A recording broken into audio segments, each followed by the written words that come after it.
who in this world na nasa tamang pag-iisip gusto ng gera? So ang sinasabi ko, wag niyong i-box yung mga tao na tumatayo sa tama kasi walang mali sa pagtayo sa no to war. At walang mali sa pagtayo ng we are for peace. And we want peace in our country, we want peace in the region, and of course we want peace in the world. Cliché man siya, but that is the truth. And that is right. Naniniwala po ba kayo sa timing ng mga nangyari kay Governor Mamba? Para di lang maputol yung thought ng ating balita. Oo nga eh. Kanina ko pang umaga nabasa yan. At saka ngayong gabi lang before ako nag-enter sa Zoom naipasa din ang balita na yan sa akin. Sa akin kasi ganito. Bakit naman parang ito yung decision ng Supreme Court tapos biglang binago? Ano yun? Parang ang akala ko kasi ang Supreme Court pag nag-decide, yun na yun. Kasi pinag-aaralan naman nila yan eh. At on the other hand, ang COMELEC, parang sa tagal naman, bakit ngayon? Parang daming parang ang timing ng pagkaka-release ng mga decision at reversal ng decision parang nakakataas ng kilay. Kasi kahit ako, parang nagigit na kasi si Mamba sa lahat ng ang si Mamba kasi nagigit na sa issue ng EDCA dahil dalawang EDCA sites or bases nasa probinsya niya eh. At saka din mayroon din issue na si Lara, si Lara, House Representative, may issue din siya dun sa mga Chinese students na nasa Cagayan, especially sa Tugigaraw, na sinasabi naman ni Mamba na hindi naman totoo. Tapos sinasabi din ng city ng Tugigaraw, pati ng higher education mga institution doon, and even, kasi pinanood ko ang press conference nila, sinusubaybayan ko yung issue. Hindi totoo yun, at saka walang ganun. Tsaka yung figures, bloated yon. At even the NBI, even yung mga concerned agency, nagpaliwanag na dyan. So parang out of the blue, dahil dito sa mga issues na to, out of the blue, may decision agad, sunod-sunod. Sabi ko, ano yun? May chilling effect yan sa iba pang mga tao na tumatayo sa mga issues na critical para sa bansa. Malino, parang hello.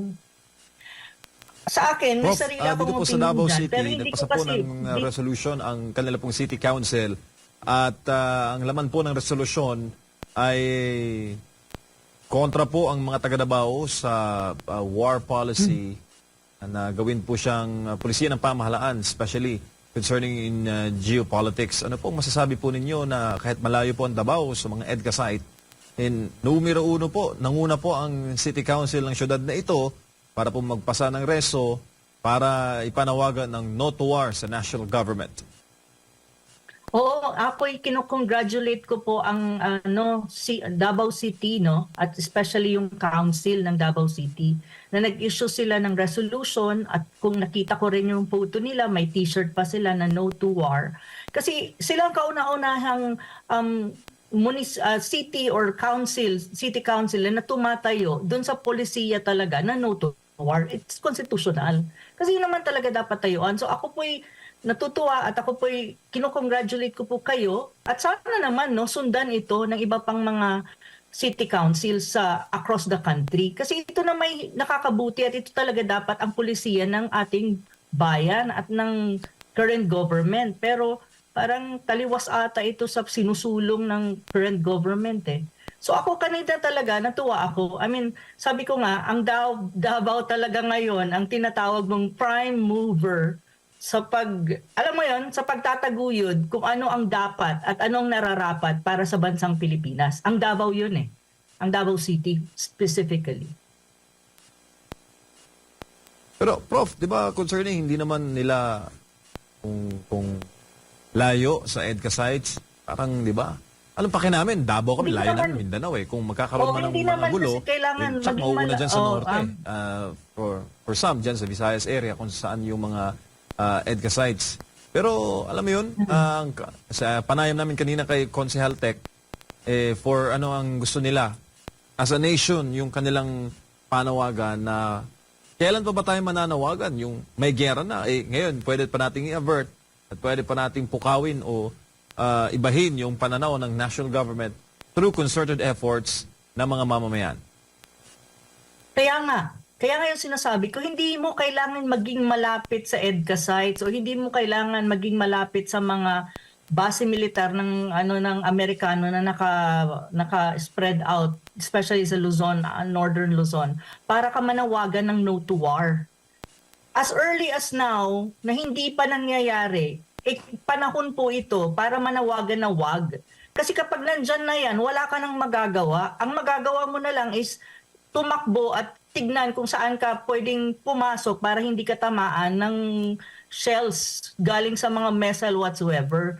Kaya nga kami kanina din, naglunsad kami ng coalition no to US BBM proxy war. Kasi ang rational kasi dito, pigilan mo siya, wag mong hintayin na dumating siya. Kaya yung Davao City Council, ganoon ang kanilang, yun din ang kanilang objective. Kasi hindi mo kailangan maging malapit. Kasi one thing that we have to remember, if in any case the country would be in a war with any country for that matter, sabihin na natin, hindi lang po yung mga EDCA sites area ang apektado niyan, buong Pilipinas yan. Kaya ang usapin po ng no to war is usapin ng buong Pilipinas. At ako po'y natutuwa at nagagalak at kinukongratulate ko ang paninindigan ng City Council ng Davao City. Sana nga lahat ng councils ay maintindihan yung issue at sana nga susugan nila yung hakbang na ito ng Davao City. At iba pang mga, lalo na yung ibang civil society movement, yung mga communities natin sa Pilipinas, they need to do something. Huwag nating hintayin na magkaroon pa ng putukan before pa tayo manawagan. Kasi huli na po yun. Wala na tayong magagawa pag nandyan na. Ngayon ang panahon para sabihin natin sa gobyerno na ang buong Pilipinas, ang mga LGUs, ang mga communities, civil society ay hindi pumapayag sa ganitong polisiya ng current government. And we want it reversed as much as possible, the soonest possible time. Yun eh. Yun yung dapat nating panindigan at this time. Ma'am, ano pong masasabi ninyo dahil meron daw mga nag-react na itong ganitong panawagan, yung, di ba, merong tinatag na coalition against nga dito sa gera. Nagiging na daw ng mga komunista raw, linyahan ng mga komunista. So kumbaga sila lang ba ang may karapatan na magsabi ng ganito? Yung ordinaryong Pilipino ba, hindi ba pwedeng magsabi na ayaw namin ng gera? Una sa lahat, kung babasahin naman ang konstitusyon, yung gera po ay hindi dapat na siyang itaguyod at isulong bilang polisiya ng ating bansa. Tama po ba, ma'am? Mali naman yun.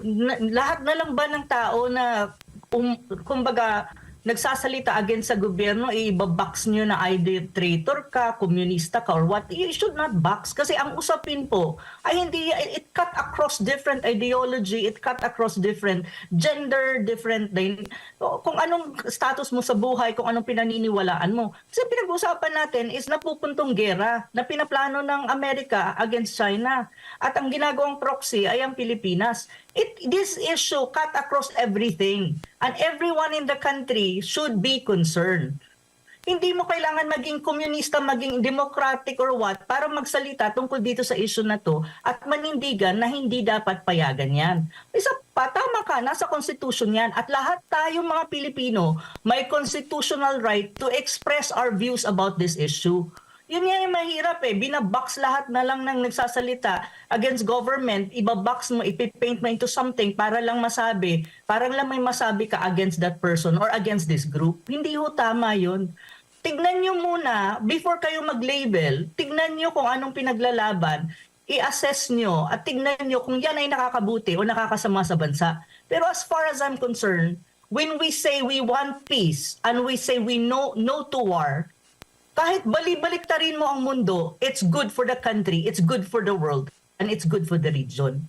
Walang kahit sino sa mundo dito na papayag ng gera. Ang papayag lang ng gera ay yung mga taong medyo may problema sa pag-iisip, sa utak, at ang iba dyan ay may interest din at kumikita din sa gera. At alam natin, ng United States, they earn from this.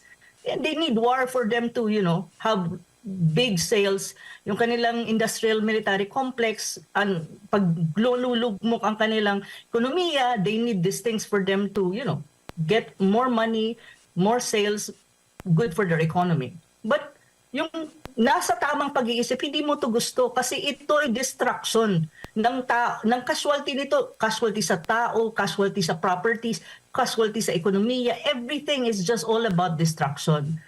Who in this world na nasa tamang pag-iisip gusto ng gera? So ang sinasabi ko, wag niyong i-box yung mga tao na tumatayo sa tama kasi walang mali sa pagtayo sa no to war. At walang mali sa pagtayo ng we are for peace. And we want peace in our country, we want peace in the region, and of course we want peace in the world. Cliché man siya, but that is the truth. And that is right. So I don't agree with this. Kanina nga, si Sir Peter Moto, nagsalita nga siya doon eh. Kasi sinasabi nga niya, hinahanap niya ang mga kasamahan niya before, na kung saan before, yun ang mga nagsasalita na no to imperialism, no to American militarization, wala eh. Kasi nga, ang sinasabi nga ni Sir Peter Mutok, paano? Nandun na sila sa, kaalyado na kasi sila ng gobyerno or ng mga certain personality ng gobyerno. Kaya hindi na sila, nagrararara. So, ang nangyari, yung mga well-intentioned Filipinos, me, Sas, Harry Roque, Lorin Badoy, Peter Mutok, Peter Lavinia, and all others, RJ Avellana, at yung iba pang mga coalition at iba pang mamamayan na nandun, both online and on-site, nananawagan tungkol dito. Kasi alam natin lahat na ang gera ay hindi makakabuti sa Pilipinas. At ang kapayapaan, ang kailangan natin panindigan at isulong. Now, kung kayo ay hindi naniniwala dito, may problema po kayo sa pag-iisip nyo. At baka hindi kayo nasa planetang Earth or baka galing kayo sa ibang planeta at hindi nyo naiintindihan kung ano ang importansya ng kapayapaan at ano ang importansya ng pagtutol sa gera. And nakikita mo ba, ma'am, kasi yung iba kasi parang parang natatakot na ba kung magganoon ng ganitong mga pronouncement kasi akala ko nung last election lang nauuso yung cancel, 'di ba? Ika-cancel ka dahil sa mga pahayag mo. Ang alam ko, ang bansa natin ay may demokrasya, may kalayaan ang bawat isa. Bakit na parang nauuso na at hindi pa nahihintay yung canceling? Yung cancel culture na yan ay para lang yan sa mga taong makitid yung utak. To be very frank, I'm not afraid of being cancelled kasi hindi naman lahat ng tao nabubulag or nababayaran para makita nila kung anong totoo. Kasi yun nga sinasabi ko, the Philippines pride itself to be a democratic country, upholding democratic rights, at lagi pa nga natin kinokontradict yung sarili na ang sinasabi natin in contrast with countries like, for example, these countries, they are not democratic, we are democratic. But how can you be a democratic country when you cancel people who are just, having a different opinion other than your opinion? Hindi dapat eh. Kasi it should be a market of ideas and market of opinions. Kaya yung mga taong yun na sila pa actually ang karamihan na sinasabi nila, democracy, pero sila ang nagka-cancel. So anong democracy na sinasabi nila? Yun yung mga tao na napaka-hypocrite eh. Sa akin kasi, I don't care if these people will cancel me. But I will stand on what I think is right and together with other people na kasama natin sa pagsusulong ng kapayapaan at no to war na advocacy. Kasi alam ko sa puso ko, sa utak ko, at kahit anong libro pa yan, nasa tamang lugar ako and I'm standing on the right side of history.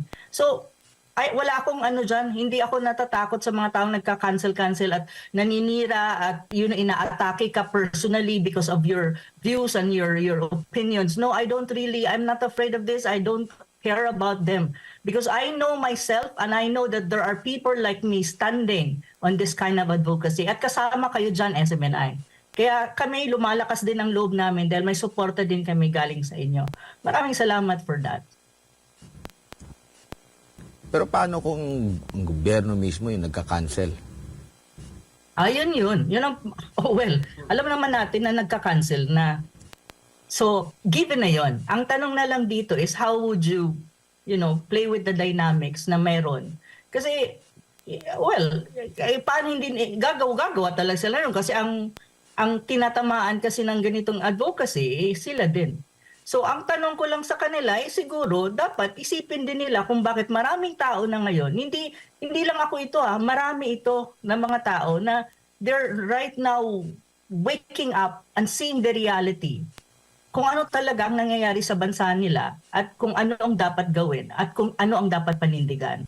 So, dapat mag-isip din sila kung bakit may mga taong tulad ko at marami kami na ganito ang paninindigan. Anong nakikita namin?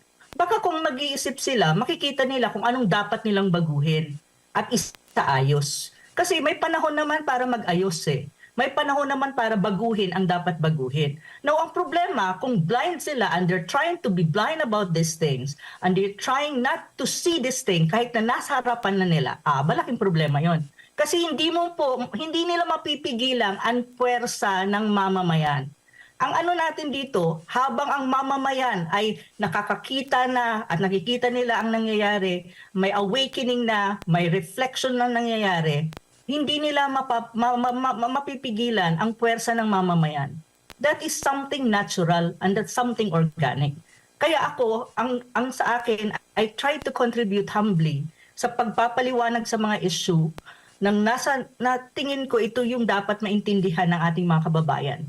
Hayaan na lang, kapag nakita at naintindihan ng ating mga kababayan ito, then let them decide what they think is right for the country and what is not. At yun na yun, nangyayari na yun. Makikita naman natin sa mga pagtitipon, sa mga rally, you can see people going there. So makikita, kanina nga na-shock ako, I'll be very frank, Admar and MJ, na-shock ako na ang daming tao dun sa on-site. On-site ng launch kanina ng coalition, ang daming tao, ang daming nag-sign ng manifesto. Sa online, kasi I was participating via online, ang daming tao na nasa online, umabot ng almost 100 people na usually, kapag media forum kami, siguro mga 20, 30, hindi nga umabot minsan ng 30 ang nasa online. Sa on-site, marami-rami. Pero this time around, ang dami. Nasabi ko, na-assure ako sa sarili ko na, I think I'm standing on the something right. And I'm not alone in this. There are other people who are now seeing it and trying to support and standing on the same thing that we're standing on. So alam mo yun, nakakataba ng loob at nakakadagdag ng pag-asa, nakakadagdag din ng motivation na, you just have to do what you need to do and contribute humbly on all of these things na nangyayari. At kahit gaano kahirap ang laban, kahit gaano kadilim ang paligid mo, dahil may mga kasama ka na tumatayo sa issue, kaya, tuloy lang. Alam mo, yun yung message kanina kasi sabi ko, wow, hindi ko akalain na maraming tao online and on-site. Yun nga ang pinangamba ko kasi baka mamaya wala na, konti lang. Pero maraming media din na nandun. May mga international correspondents. So I was really encouraged and, I was like, thank you Lord. Alam mo, yun lang nasasabi ko Thank you Lord, thank you Lord. Andyan kayo para tulungan kami at gabayan kami. Kasi at the end of the day, hindi rin naman natin magkagawa yun kung walang gabay ang ating Panginoon. Ako naniniwala ko dun I have my faith always in everything that I do. Prof, Secretary of State ng Estados Unidos, si Anthony Blinken ay nasa China sa kasalukuyan at maraming pag-uusapan at kabilang hindi nawawala yung dyan issue sa South China Sea at hindi rin nawawala ang kalakalan, business, negosyo sa kanilang mga napag-uusapan. Kumbaga mapapasana all ka dahil ang US pinaiiral pa rin siguro ang diplomasya dito sa China. While ang Pilipinas, di ko lang alam kung meron ba tayong kagaya nitong ginagawa ngayon sa China. Yung mga matataas na opisyal natin, pumupunta doon para mapag-usapan. Kasi nga, sabi nga ni Pangulong Bongbong Marcos, way before siya nanalo, hanggang sa nanalo siya sa unang bahagi ng kanyang termino, bilateral agreement, pag-uusap ng dalawang bansa. Pero sa mga pangyayari ngayon, parang hindi natin ramdam. Buti pa si US ay ginagawa pa rin yung diplomasya. Ano masasabi mo dito, ma'am?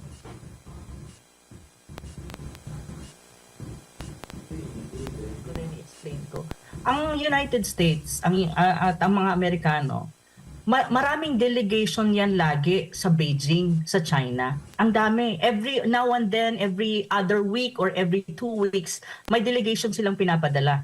It's either trade delegation, financial delegation, or yung mga high-level delegation ng mga high-ranking officials ng mga politicians or businessmen, and even like ngayon na si Blinken nandito din. At ngayon kasi, the last 2 days, mayroon kang tinatawag na naval conference at ang venue niyan is sa Qingdao kasi 75th anniversary ng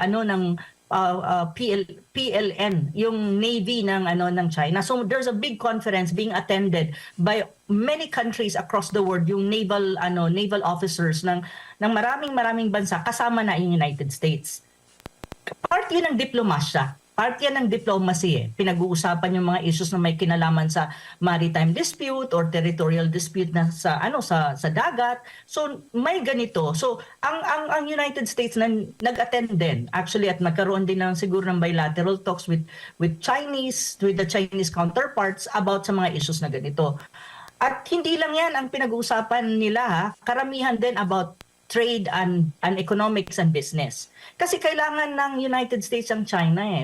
Especially when you talk about economics at saka trade. So nag-uusap sila, tinatry nilang tingnan kung paano sila magkakasundo at paano nila isusulong ang bilateral relation nila. And even the militaries, high-ranking official of the Chinese and the Americans are also talking. Pero tayong mga Pilipino, ang Pilipinas, nakikipag-gitgitan ka sa China. Pero yung big brother mo, na laging sinasandalan mo, nakikipag-usap sa China and trying to establish good relations. So anong dating mo sa international community ng Pilipinas? Di para kang tanga, di ba? Ang nagpupush sa'yo ng push, ginagawa kang pon, nagipagmabutihan dun sa country na sinasabi nilang kaaway mo, pero ikaw, kinakaaway mo yung country na pinagpapabutihan nila, na gusto nilang maganda ang relasyon nila. So anong labas ng Pilipinas? To be very frank, this is very frank discussion. Hindi para kang tangent nun, hindi mo naiintindihan yung dynamics. Na at the end of the day, ginagamit ka sila, gusto nilang maganda ang relations nila, economic, trade, and even military. Tayo, gusto nilang hindi maganda ang relation with China. Bakit? Bakit ganun ang maging posisyon mo na sila gusto nila maganda? Kasi nagpapagamit tayo. Ginagamit tayo, i-push yung agenda kasi itong Amerika, tricky din niyang gumalaw. Yun hindi ko maintindihan. Bakit hindi ito nakikita? Na lahat naman, may news items naman na nangyayari talaga to. Bakit tayo hindi nag-iisip na sandali lang? Para tayong ginagawa tayong gago dito ng Amerika sa nangyayari. Madali lang basahin yan. It's not rocket science. You don't have to have a PhD to know these things. So yun ang sinasabi ko, why do we have to put ourselves like a laughing stock of the world by appearing tangent in the international community? Hindi ko nga maintindihan. Dapat alam natin yon at gawin natin ang dapat. Hindi tayo pagtawanan ng buong mundo. Kasi yun naman talagang totoo eh. Diba? Apo, Prof, may naging pahayag din itong isang analyst. Sabi niya, basahin ko lang sa Twitter o sa X. Sabi niya, for 6 years, Duterte used fear to rule over us and undermine our freedoms. Period. Now, he and his pro-Beijing ilk want to use proxy war nonsense fear-mongering to make us surrender our sovereign rights in the West Philippine Sea. Resist daw and fight the disinformation. O, ano masasabi mo dito, Prof? International relation. The South China Sea is disputed for God's sake. When you say diplomacy and negotiation, that doesn't mean surrendering your sovereign rights. Mabuti nga naintindihan niya kung anong difference ng sovereign rights at sovereignty at ang ginamit niya sovereign rights. Kasi lahat ng mga troll farms ng kabilang ibayo ang ginagamit sovereignty. At least dito, ang pagiging misguided niya medyo may correct ng konti. Okay, at ang pagiging ang stupidity may konting correct. Hindi ibig sabihin, when you do diplomacy, you negotiate, and you communicate properly with another country that is so big and more powerful than you, in reality, sinusurrender mo ang claim mo sa South China Sea. Hindi po. nakikipag-negotiate ka lang because that is just one part of your bilateral relation with that country. And you have other parts of that bilateral relation like economic and trade. And as kung intelligent ka and smart kang tao, you will not compromise economy. Because kapag na-compromise ang economy, buong Pilipinas guguho at babagsak. Wala tayong kakainin at maghihirap ang buong Pilipinas. Kasi that is a fact and a reality. So stupidity ay ang mga ganyang statement. At walang iniisip kung di manira lang ng tao, hindi nag-aaral. Ang advice ko sa kanya, mag-aral ka. Ako nga, halos buong buhay ko, inaaral ko pa rin yan eh. So ganyan po ang mga stupid na tao mag-isip. At sana po ang mga Pilipino, wag po tayong susugan ang mga stupidity. Kasi sa pagkakaalam ko, matalino ang Pilipino. So yun po ang masasabi ko dyan sa taong yan. Yung Sorry po- magtataray ako kasi Yung po ang- napupundi na ako sa mga ganyan nakikita ko sa Facebook eh. Parang hello. Yun po yung naging pahayag ni Prof. kay Yun po yung Richard naging pahayag ni Prof. kay Richard Haydarian. Si Dear. Haydarian po, Pero I Haydarian think po may we have sabi. to nun. be very Si frank Haydarian about po may this. sabi nun. Opo, Prof. At saka sandali kaninang, lang ha, sandali lang may ano hapon, ako, sandali lang Opo, hakabulin sige, ko, Prof. yung sinabi ng may fear ba during Duterte time? Tingnan mo nga, ang daming nag-criticize kay Digong, lahat na lang halos ng criticism, ginawa siyang jablo and everything ng kabila ng mga yelo. 'Di ba? May pinasarabang mayroon ba siyang kinasuhan na nagsabi sa kanya na mamatay ka na lang Digong ganyan, kinasuhan niya? Mayroon? May pinatanggal ba siya ng mga official ng gobyerno or mga tao sa kung saan-saan na nagkikriticize sa niya? Wala. Everything was out there. Even nga si Maria Ressa hindi nga, 'di ba? Nakakapagsalita pa rin and all eh. So paano nagkaroon ng fear during Duterte time? I really don't get it. Really don't get it. But kung ang pagkaano nila yung drug war, ibang usapin yun. Kasi ang mga drug lords, mahirap na kalaban yun. Maraming armas yun. So you really have to use force to fight kaya nga drug war eh. So stupid naman kung hindi niyan maintindihan kung ano yung drug war, no? Opo. Prof, kumonsulta po si Senator Robin Padilla sa mga media kanina at pinatawag niya kung paano ba ang tamang pagbabalita sa mga issue sa West Philippine Sea, South China Sea.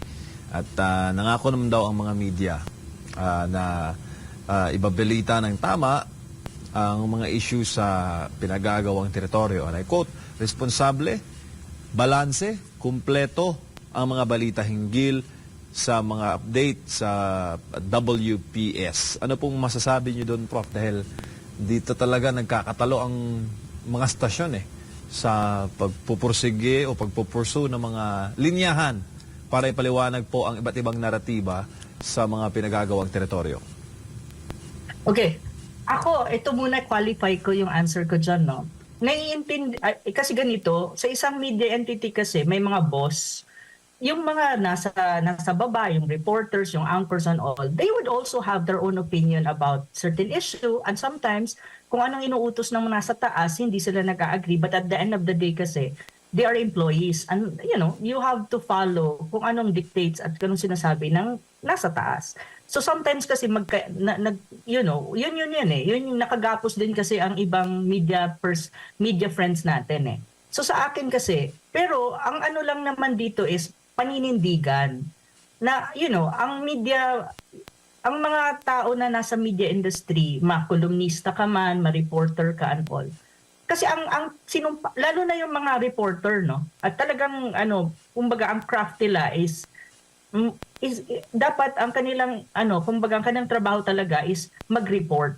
Kasi kung yun ang ang craft mo at yun talaga ang profession mo, journalist ka. Well, journalism ang pinapractice mo. May ethics kasi yan. Ano yung ethics doon? I-report mo kung ano yung totoo at maging factual ka sa pagre-report mo at maging balanse. Kasi yun talaga ang ethics ng journalist or nung nagpa-practice ng journalism. Now, kung masusunod yan, edi maganda sana. Pero may alam ko naman may iba na mga journalist na, alam mo yun, napipressure din at naiipit din. Kasi sometimes yung ano yung tamang gustong gawin, pero yun hindi i-approve din ng nasa taas, nagkakaroon ng problema. Pero at the end of the day kasi ang nasusunod ng nasa taas. At alam naman natin na karamihan ng mainstream media, yung mga nasa taas na mga decision makers, in most cases, some of them are pro-American, some of them are co-opted by the current government or some politicians. So, ang hirap ng dynamics din. Pero sa akin kasi, dapat sundan yung ethics ng journalism at ng mga journalist. Balanse, factual ang report at hindi nag-i-editorialize. Especially kapag news yan. Kasi news yan. Kami, mga kolumnista, we can be editorial. Pwede kayo mag-editorialize sa mga sinasabi namin kasi bakit? It's precisely because column yan opinion column yan. Pero even I, writing my column, I make it sure that my conscience is clear when I write my article. Kasi what's the point of writing if you don't say what you think is the right thing to say and the truth about an issue? What's the point? Diba? Why are you writing in the first place? Diba? To educate the public, to say the truth, and to explain an issue in a way that people will understand. Even I, lagi akong nag-iisip ng ganyan when I write every week for my column in Manila Times. Kasi yun naman talaga ang purpose kung bakit ka nagsusulat, especially on issues that are critical Yun So I just hope that, more media people will follow the steps of SMNI. Opo. Prof, ito pa, may mga update din sa balikatan exercise. Meron silang sinking exercise na gagawin at involved doon yung ating pong barko, abandoned Philippine Navy ship, yung pong BRP Lake Caliraya. At it so happened, Prof, na ito po yung made in China. At palulubugin siya sa balikatan exercise. Bahagi po siya ng sinking drill. At ang China dyan pumalag dahil kalain mo, practice, tapos ang pagpapraktisan, barkong made in China. Daw, the question, ito na naman, paborito nating tanong. Yung timing ba, Prof? Ano tingin mo? Talagang nanguurot, Parang nangahamon talaga Ano tingin mo dun, Prof? Ang sabi, kasi na-post ko yan sa Facebook account ko, tapos ang sabi doon, parang hindi naman daw ito intentional, parang incidental lang, o parang hindi sinasadya. Sabi ko, really? Really? I mean, like on my mind, parang, ganito na ba talaga tayo sa Pilipinas? Parang, do you really think China will buy that kind of argument na, hindi ito intentional, nagkataon lang at hindi ito sinasadya? Do we really think that the Chinese are stupid not to see through things? Take note, we are just 100 years of our existence as a country and they have 5,000 years of civilization. Na lahat na ata ng nangyari sa mundo mula nung 5,000 years before until now, nakita na nila na involved na sila sa lahat ng world history, part sila, tayo, hindi pa masyado.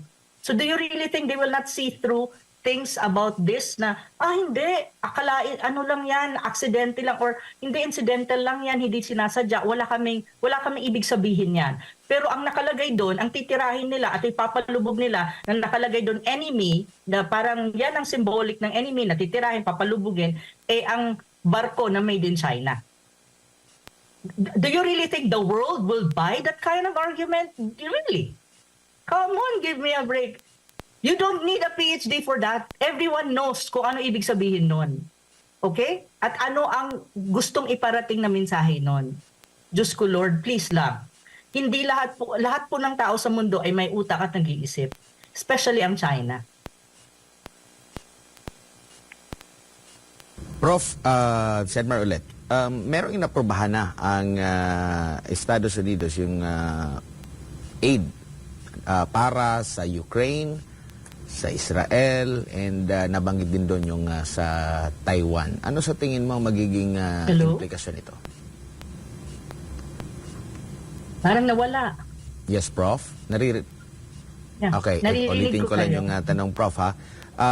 Nagkaroon kasi, inaprobahan ng Kongreso sa Estados Unidos yung aid para dito sa Ukraine. 95 billion US dollars ito para sa Ukraine, Israel, and Taiwan. Ano po ang magiging or posibleng maging implikasyon pa nito?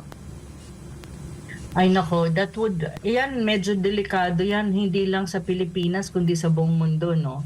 Kasi, ibig sabihin nun, ang Amerika ay sinusuportahan pa rin nila ang ongoing gera sa Ukraine versus Russia. So, ibig sabihin, hindi pa yan matatapos. Kasi ang gusto kasi ang gusto ng Global South, yung mga developing countries na apektado din sa Ukraine crisis is matapos na, magkaroon na ng political settlement, pag-usapan at de-escalate yung gulo at magkaroon ng peace deal. Yun yung gusto ng karamihan ng bansa sa mundo. Ang iilan lang naman dyan na ang NATO at saka yung United States, yung Western countries, ang gusto nilang susugan pa rin na bakbakan pa rin. So yung na-approvean na funding, ano yan it's not a positive thing, to be very frank, for the world.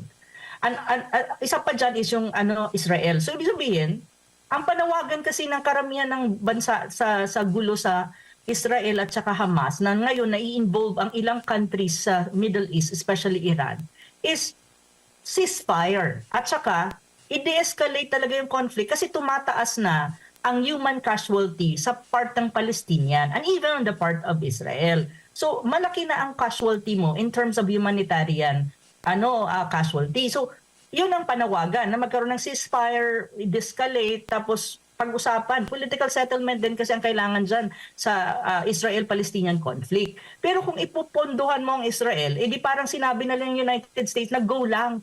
Gera lang tayo ng gera. Kasi ito may pera pa kami, punduhan namin yung, magsusupply kami ng mga weapons. Dito sa Taiwan, delikado yan. Kasi bakit?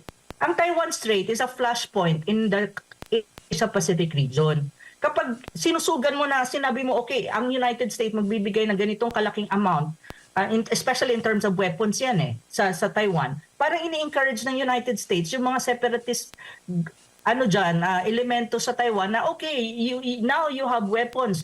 Mag-isip-isip kayo, pwede na kayong dahan-dahanin yung mag-declare ng independence. Once that happens, I'm telling you, there will be a military crisis in the Asia-Pacific region. And that is not good for the world and that is not good for the Philippines. Kasi bakit? Kasi ang Pilipinas po may EDCA sites. Launching pad po yan or gagamitin yung military whatsoever ng Amerikano vis-a-vis Taiwan and vis-a-vis China. Kasi bakit? Kaya nga nandyan yan So that is bad for the country too. So yun yung mga dynamics na hindi ko naman maintindihan itong Amerika na lagi nang sasabi, we're democratic, we're for peace, we're democratic, we uphold the blah blah blah freedom, blah blah blah blah blah blah. And at the end of the day, they're financing countries to go lang sa gera. Bakit po? Kasi po, nag-i-earn sila sa gera.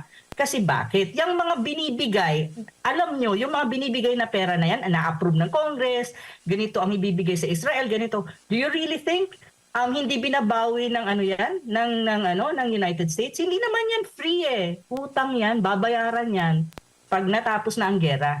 Paano na lang kung lugmok na ang country tulad ng Ukraine? Kaya pa nilang bayaran yan? Siguro mga 50 to 100 years. Malulugmok pa lalo kasi babayaran mo yan Hindi naman yan free Lahat ng binibigay ng United States, hindi yan free, may kapalit yan at babayaran mo yan. Kahit dito sa Pilipinas, yung mga binibigay nila, huwag niyong isipin na lahat yan free. May kapalit yan. At ang pinakamasakit na kapalit sa Pilipinas, isang soberenya ng bansa. Yun ang masakit. Kapag ang soberenya mo na ang naiging exchange sa ganyang mga larangan at dynamics, parang sinabi mo na rin sinuko natin ang ating independensya, di wala na. Wala nang Pilipinas yan. Diba? Ganon siya Bakit hindi naiintindihan yun ng ating mga kababayan? Hindi naman yan rocket science Ano yan common sense Prof, siguro bilang panghuli na lang, kasi yung breakdown, batay dito sa mga report sa Estados Unidos, sa mga news reports, ang breakdown daw ng $95 billion na package na ito na pinasa, $61 billion more or less mapupunta sa Ukraine, replenishing US weapons stockpiles. The overall amount provided to Ukraine for the purchase of weapons would be $13.8 billion. Ukraine din, makakatanggap din sila ng $9 billion na economic assistance in the form of forgivable loans. About 26 billion naman pang suporta sa Israel and humanitarian relief for people in Gaza. Pero tutulungan nila yung Israel, magbibigay din sila doon sa Gaza. So mahihinto ba yung Yun na gera nga, na diba? yun? Diba? And nasa Di ba $8 billion nakakatawa? naman ang ibibigay na tulong sa mga US allies dito sa Indo-Pacific region ang pang-counter daw sa China. 3.3 billion mapupunta daw sa submarine infrastructure and development with an additional 1.9 billion pesos to replenish US weapons provided to Taiwan and other regional allies. So, hindi nabanggit yung Kasama Pilipinas, Pilipinas pero daw.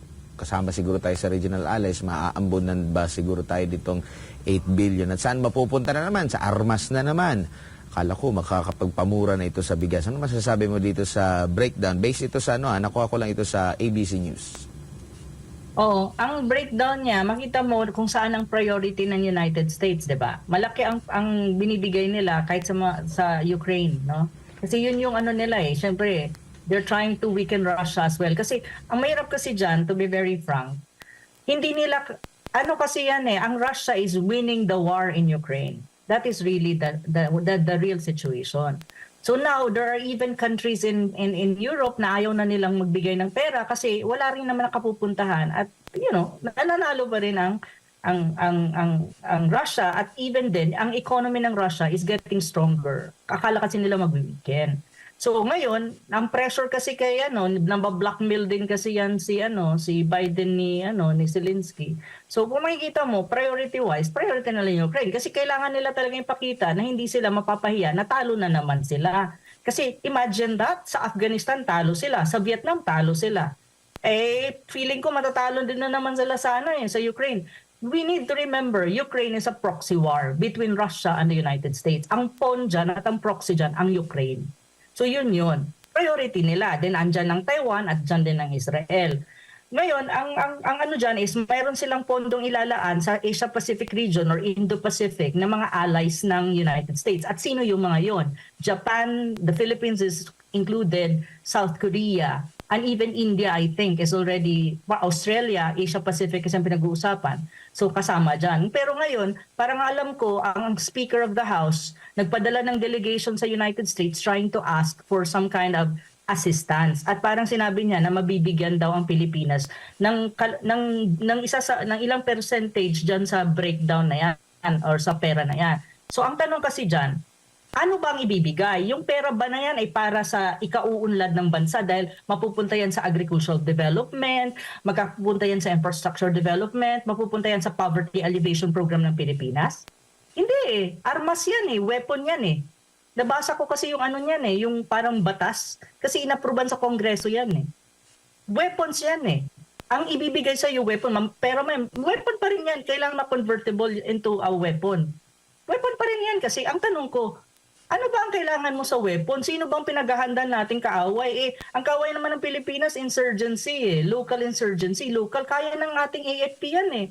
Hindi mo kailangan maghingi pa ng kung ano-anong mga high-level arms for you to fight the local insurgency kasi kaya ng ating AFP yan eh. Pero ang tanong, bakit kailangan mo ng mga mga weapons? Ito ba'y makakain? Yan ba'y makakapag-solve ng mataas na inflation ng bigas, kuryente, at kung ano-ano pang problema ng Pilipinas? Hindi naman eh. So hindi ko naiintindihan bakit parang si Speaker parang talagang pasalamat siya kay Austin at saka sa US na nabigyan at naambunan tayo ng pondo na to. I don't even see if it's good or that it's good. For me, it's like, oh my God. Yun ang reaction ko nung nabasa ko yung report eh. Oh my God, I said. And so it begins. The militarization of the country continues. Yun ang reaction ko, to be very frank eh. So sabi ko, nangyari na? So na tayo, hinihintay na lang natin ito yung eksaktong putukan. Imagine mo, Ukraine, may Israel ka, Iran is involved already. Anong hinihintay natin? Third World War? Ang ko nga okay, fine, may nangyayaring mga gulo dito sa mga sa mga lugar na to. Sana naman i-spare natin ang Asia-Pacific region. Wag naman sana pati tayo. Kasi pag tayo sumali dyan sa gulo, wala na ang mundo. So, kawawa naman ang mga bata. Wala ng future. Alam mo yon? So, sa akin kasi, ang concern ko talaga right now is that yung ating rehiyon, sana hindi mangyari sa atin kung anong nangyayari dun sa mga ibang lugar na yan. At tingnan mo, sino ang common denominator ng mga gulo na nangyayari sa mundo ngayon? Sino ang common denominator? Isa lang na bansa, United States supported by its Western Alliance. Sino ang nagpupondo ng mga gulo sa mundo at the moment at magkikreate ng gulo dahil sa mga pondo na yan na puro armas? Isa rin lang ang common denominator, United States plus the support of its Western allies. Is it good for the world? No. It's good for our region? No. Is it good for the Philippines? Definitely no.